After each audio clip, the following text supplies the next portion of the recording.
Hello dear students, I am Rajni Acharya, your Hindi teacher. Today I am telling you about Hindi language. Hindi language की book वही आपकी है जो 9th में थी, सरस हिंदी व्याकरण। सिलेबस भी आपका कुछ भी चेंज नहीं है। पर्यायवाची, भाववाचक संज्ञा, विशेषण, पत्र, निबंध, कहानी, लोकोक्तियाँ, मुहावरे, वाक्यों को शुद्ध करना और वाक्यों का रूपांतरण यानी वाक्यों को बदलना, वही सिलेबस है जो 9th में था। ओके, तो अब हम स्टार्ट करते हैं। सबसे पहले पुल्लिंग से स्त्रीलिंग बनाना और स्त्रीलिंग से पुल्लिंग बनाना।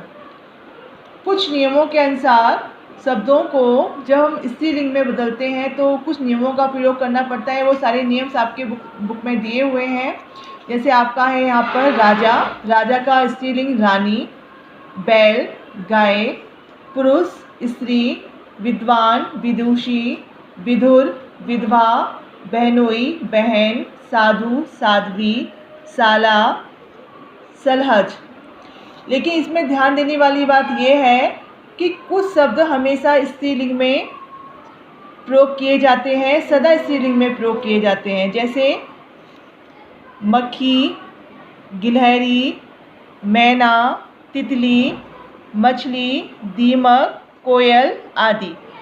जब हम इन शब्दों का पुल्लिंग बनाते हैं तो हम इनमें जोड़ देते हैं नर मक्खी, और जब हम इसका स्त्रीलिंग प्रयोग करते हैं तो जोड़ देते हैं मादा मक्खी, यानी नर मक्खी पुल्लिंग शब्द और इसका स्त्रीलिंग हुआ मादा मक्खी।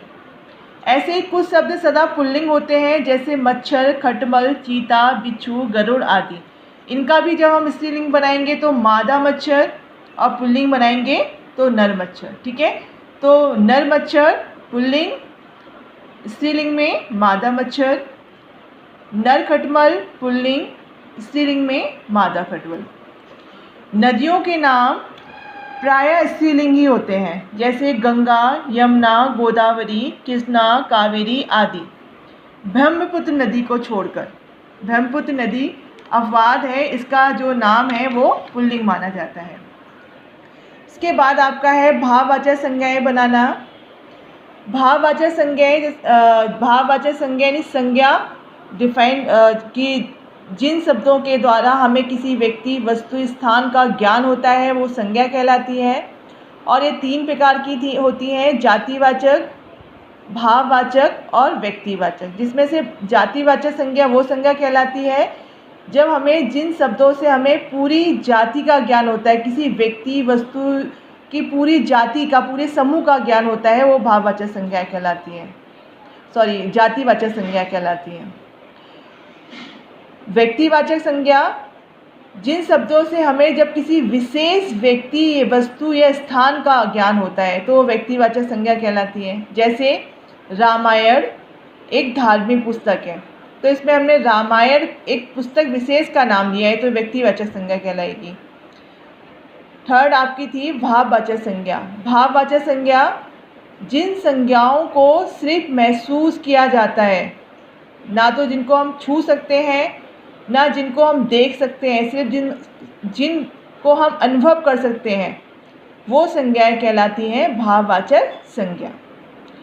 भाववाचक संज्ञा मूल शब्द नहीं होती, ये संज्ञा सर्वनाम, विशेषण और क्रियाओं में ई, त्व, त, पन, पा आदि प्रत्यय लगा के बनाई जाती हैं।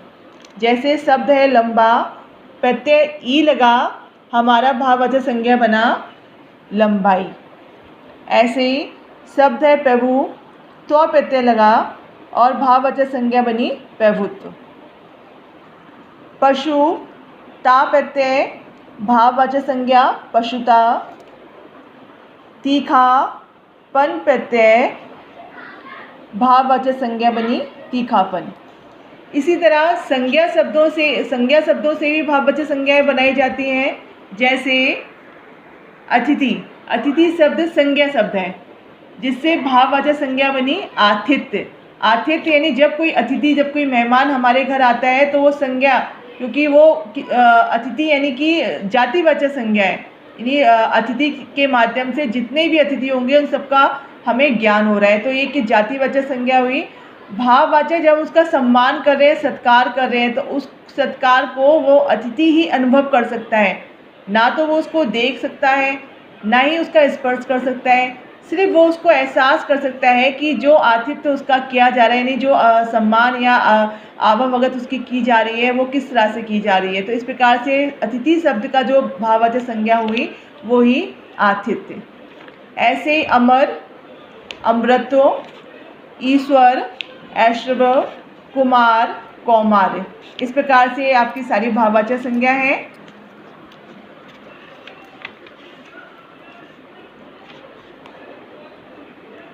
फिर है विशेषण शब्दों से बनी हुई भाववाचक संज्ञा। विशेषण जब हम किसी व्यक्ति की विशेषता को, व्यक्ति या वस्तु की विशेषता को बताते हैं, जिन शब्दों से हमें किसी संज्ञा या सर्वनाम की विशेषताओं का पता चलता है वह विशेषण कहलाते हैं।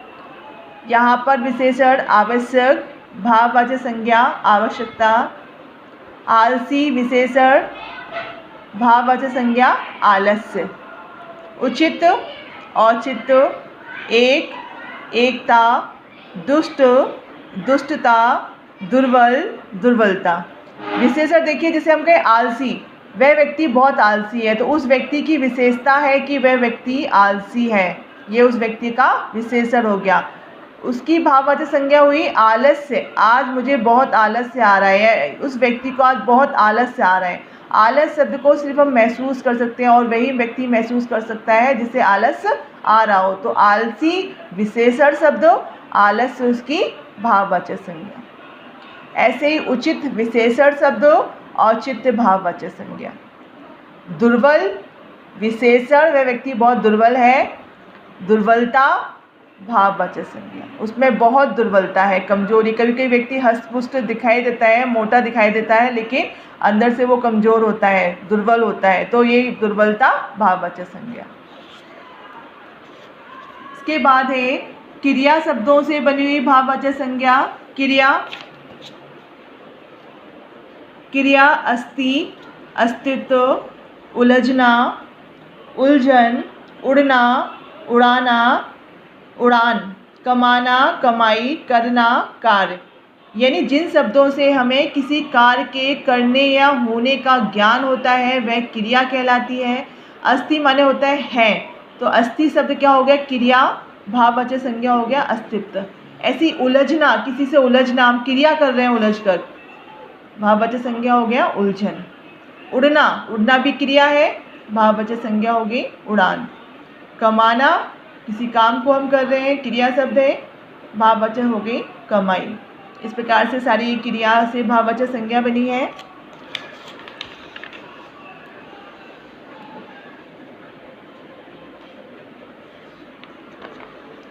इसके बाद है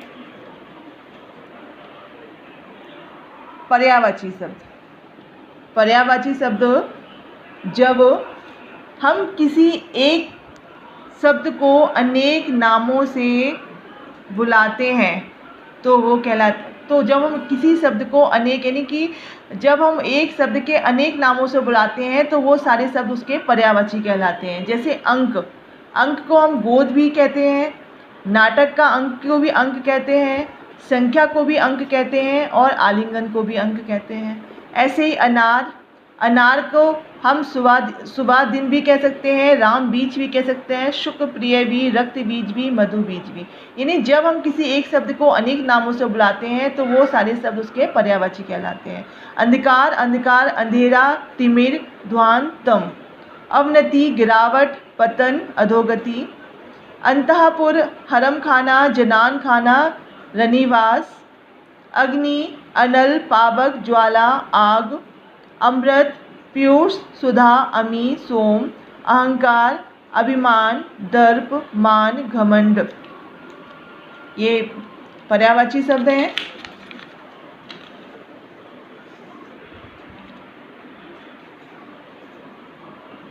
ये आपके बुक में दिए हुए हैं, इनको अच्छी तरह से आपको समझकर याद करना है।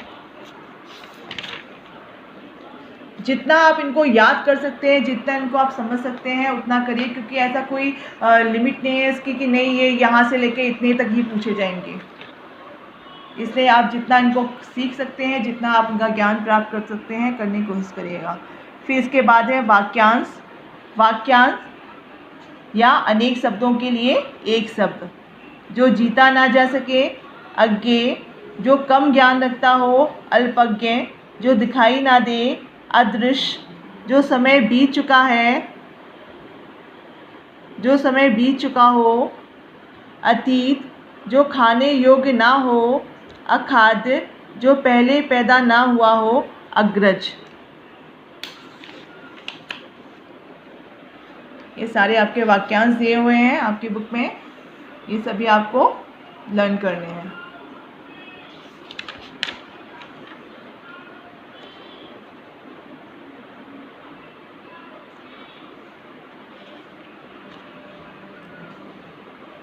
इसके बाद है मुहावरे। मुहावरे और लोकोक्तियाँ। मुहावरा यानी मुहावरा एक वाक्यांश है जो साधारण अर्थ का बोध ना कराकर किसी विशेष अर्थ का ज्ञान कराता है। और लोकोक्ति अपने आप में एक पूरा वाक्य होती है। मुहावरा सिर्फ एक वाक्य का अंश होता है, जबकि लोकोक्ति एक पूरा वाक्य होती है। मुहावरे अपने शाब्दिक अर्थ को ना अपनाकर किसी विशेष अर्थ को प्रकट करते हैं, जबकि लोकोक्ति में किसी विशेष अप्रस्तुत कथन का सहारा लेकर प्रस्तुत अर्थ को प्रकट करने की क्षमता होती है। मुहावरों का प्रयोग हमेशा वाक्य के प्रसंग में होता है। जब हम कोई बात अपनी कह रहे होते हैं तो हमेशा उस मुहावरे का उदाहरण देकर अपनी बात को हम अच्छी तरह से रखते हैं, जबकि लोकोक्तियों का प्रयोग हमेशा स्वतंत्र रूप से होता है और उसका प्रयोग किसी कथन के समर्थन में होता है। ये सारे मुहावरे आपके दिए हुए हैं। अंग अंग ढीला होना, थक जाना, अंगूठा दिखाना, अंधे की लकड़ी एकमात्र सहारा, अकल मारी जाना, अपने पैरों पर आप कुल्हाड़ी मारना, अकल का अंधा, अंगूठा चूसना, अगर मगर करना, अपना उल्लू सीधा करना। तो मुहावरों के आपको अर्थ अच्छी तरह से पता होने चाहिए। जब आपको मुहावरों के अर्थ अच्छी तरह से पता होंगे तभी आप इनका वाक्य प्रयोग कर सकते हैं।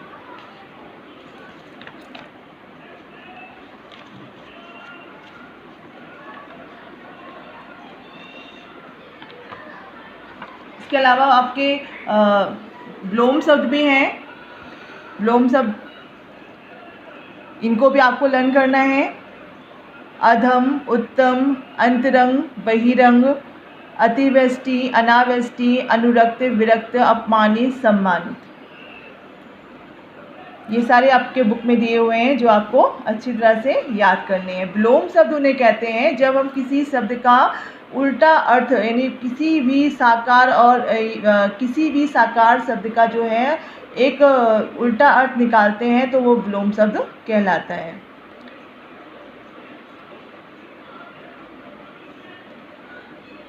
यानी जब हम किसी शब्द का विपरीत अर्थ जो है प्रयोग करते हैं, उसके लिए विपरीत अर्थ शब्द का प्रयोग करते हैं तो वो विलोम कहलाता है। सारे आपके बुक में दिए हुए हैं विलोम शब्द जिन्हें आपको अच्छी तरह से याद करना है। जितना भी आप याद कर सकते हैं याद करने की कोशिश करिएगा।